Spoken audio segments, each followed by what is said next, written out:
Ota-onaning yana bir burchi farzand uchun azizlar mehr berish. Farzandlarimizni yaxshi ko'rishligimiz kerak. Bolajonlik bu sunnat akalar. Bolajon tabiat bo'lish bu sunnat.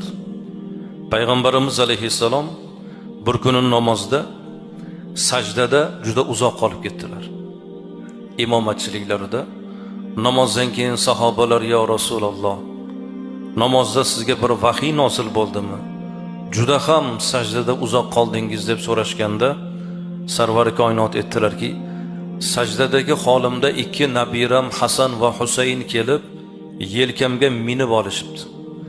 Shu ikki go'dakni o'yini buzilmasin, ko'ngillari sinmasin deb toki o'ynab yelkamdan tushib ketgunlariga qadar boshimni ko'tarmay turdim dedilar.